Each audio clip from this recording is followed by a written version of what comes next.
आपण बघू शकता आपले मोहन थाल कशी झालेली आहे. बघा एकदम दाणेदार टेक्स्चर आलेले आहे. बघू शकता पूर्ण दाणेदार झालेले आहे. नमस्कार, एकविराई मेजवानीमध्ये तुमचं स्वागत आहे. तर आज आपण बनवणार आहे, काय बनवणार आहे? मोहन थाल. तर आपल्याला मोहन थाळीसाठी लागणार आहे बेसन, आणि बेसन आपल्याला किती लागणार आहे? 4 कप भरून लागणार आहे. आणि तसेच 2 चमचे दूध लागणार आहे आणि 2 चमचे घी लागणार आहे. जर आपल्याला जास्त लागलं तर आपण थोडं जास्त टाकू, पण आपल्याला प्रॉपर असं मिठाई बनवायची. जसे 4 कप भरून लागणार आहे आपल्याला.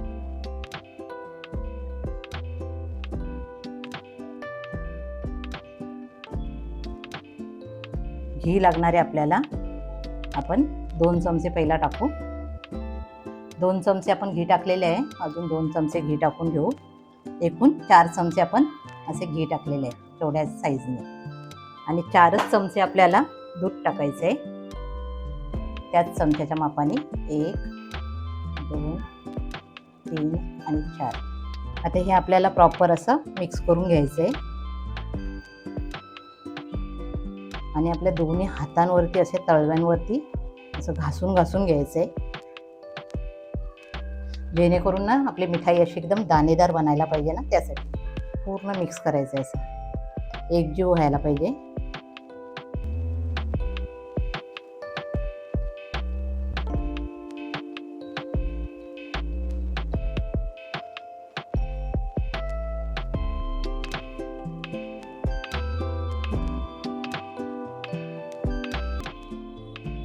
पूर्ण आपल्याला करून घ्यायचं.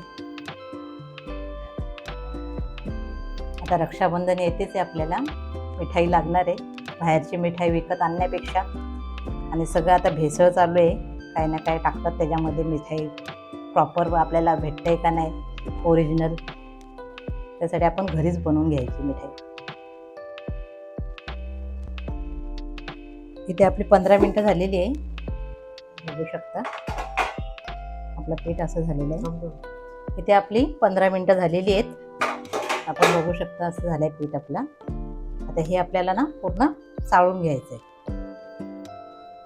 असं भांडं घेऊन आणि असे दाणेदार आपल्याला हे करून घ्यायचे, चाळून घ्यायचे. चाळणी घ्यायची ती अशी, आणि ह्याच्यामध्ये आपल्याला पूर्ण चाळून घ्यायचं आहे.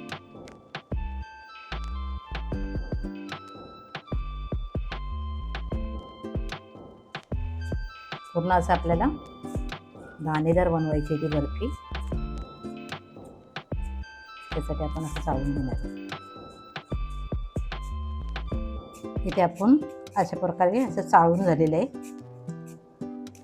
आणि हे सरळ जाडसर राहिलं आहे ना, ते आपण एक मिक्सरमध्ये वाटून आणि परत त्याच्यामध्ये टाकायचं आहे. असं मी 2-3 वेळा केलेलं आहे मिक्सरमध्ये वाटून आणि टाकलेलं आहे. आता हे आपलं थोडं लास्टचं राहिलेलं आहे.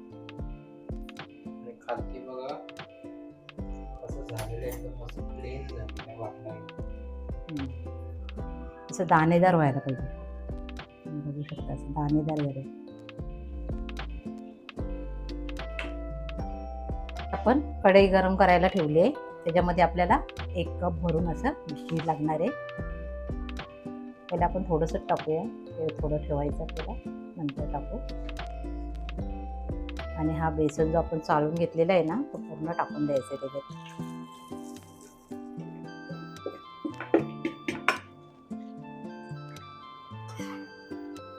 आणि एकदम मंद आचेवरती आपल्याला हे भाजून घ्यायचे पूर्ण. 20 ते 25 मिनिटं तरी आपल्याला हे भाजत राहायचं आहे. असं जरासा खमंगपणा यायला पाहिजे, त्याला सुवास यायला पाहिजे, सुगंध यायला पाहिजे, तोपर्यंत आपल्याला भाजायचं आहे. थोडा टेक्स्चर चेंज होईल, त्याचा जरा कलर पण चेंज होईल.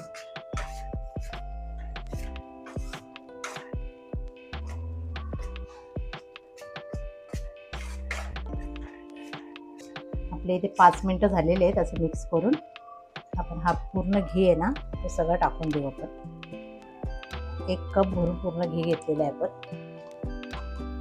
पूर्ण टाकून द्यायचं आहे.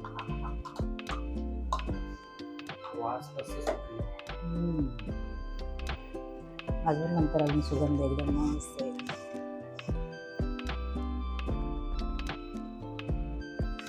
पूर्ण घीमध्ये असं आपल्याला फ्राय करून घ्यायचं बेसन. असं मस्त वाटतंय बघ. काही सुगंध आले ना.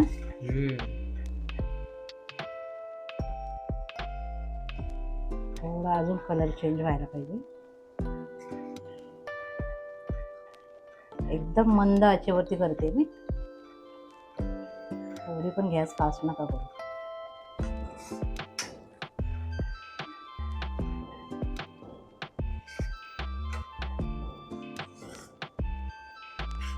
इथे आतले 25 मिनिटं पूर्ण झालेली आहेत. तुम्ही बघू शकता कलर चेंज झाला याचा.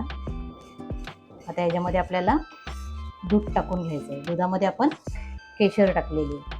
तुम्ही याच्यामध्ये कलर पण टाकू शकता, पण मी कलर नाही टाकलेला. दुधात केशर टाकले आणि असं दूध आपल्याला टाकून घ्यायचं आहे. असे दाणेदार बनेल.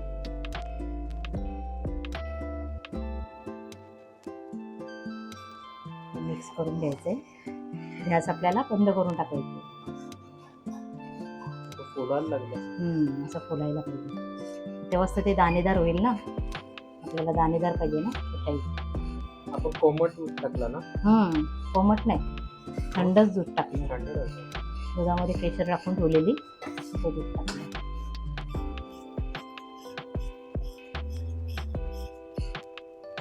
आता आपल्याला याची चासणी बनवायची. साखरेचा पाक बनवायचा. एकतारी पाक बनवायचा. कसा बनवायचा ते बघू आपण. आता हे आपल्याला साईडला ठेवून द्यायचं. 2 कप बोरणाची साखर घ्यायची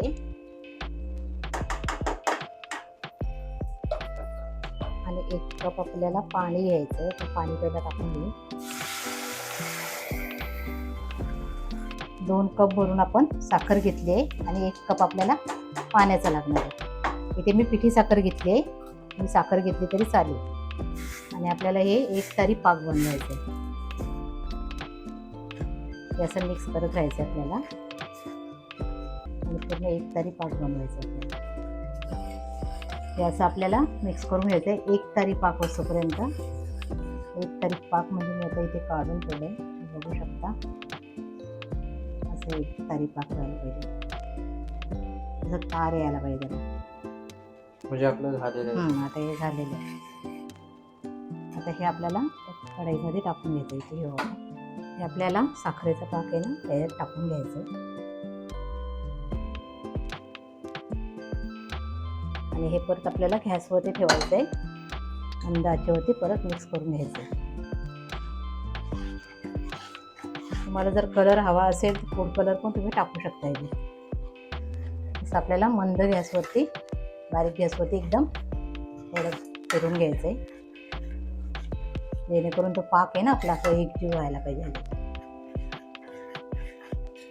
आपण इथे पाक टाकल्याच्या नंतर 5 मिनिटं असं मिक्स करत आहे. तुम्ही बघू शकता असं घट्ट झालं आहे. आता हे आपला मोहनथाल तयार झालेली आहे. आपण आता ट्रेमध्ये काढून घ्यायचं आहे. ट्रेमध्ये इथे मी बटर पेपर लावून ठेवलं आहे, त्यात टाकायचं आपल्याला. हे सेट होण्यासाठी आपल्याला 1-2 तास ठेवायचं. मॅक्सिमम 2 तास ठेवायचं ना.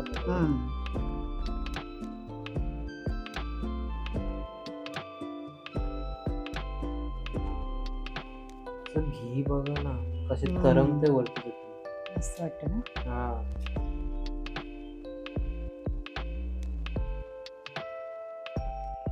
असल मस्त आहे की अशी बर्फी बनवते ना. दाणेदार मोहनथाल. ही रेसिपी गुजराती आहे. राजस्थानी, गुजराती, राजस्थानी.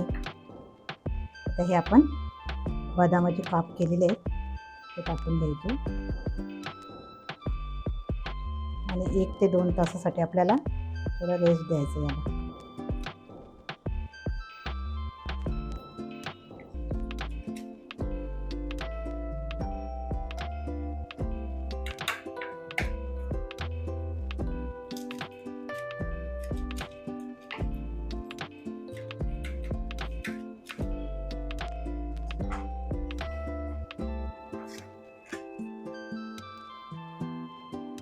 आता दुसरा पण ट्रे भरून घेतलाय. त्याच्यामध्ये पण बटर पेपर टाकलाय आपण.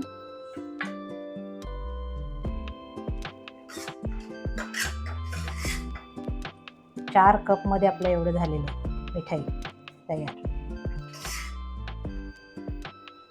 मस्त 2 डबे भरले ना.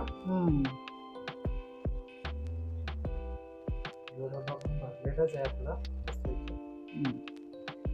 आता हे पण भरलेलं आहे. आता 2 तासाच्या नंतर परत भेटूया आपण.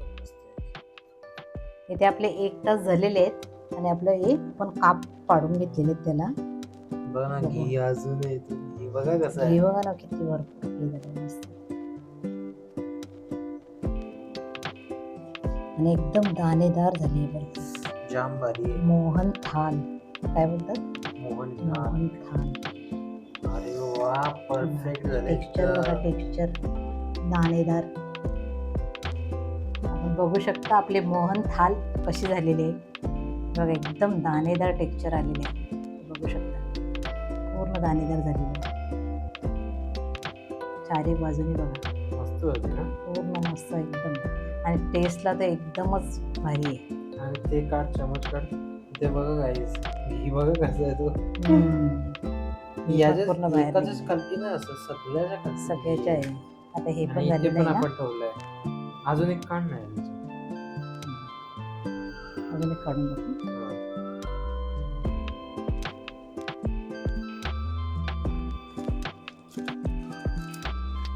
याच्या भाजी पण घी फुल मस्त. म्हणजे एक्स्ट्राचा जो घी असेल तो पूर्ण निघून जाईल. हा पण असं मस्त बनलंय. टेक्स्चरच बघा ना काय भारी आलंय. म्हणजे जे बोलतो आपण दाणेदार एकदम मिठाई पाहिजे. आणि आपण कलर पण नाही मेन टाकलेला याच्यामध्ये. बिना कलरचं आहे. हे बघू शकता एकदम दाणेदार.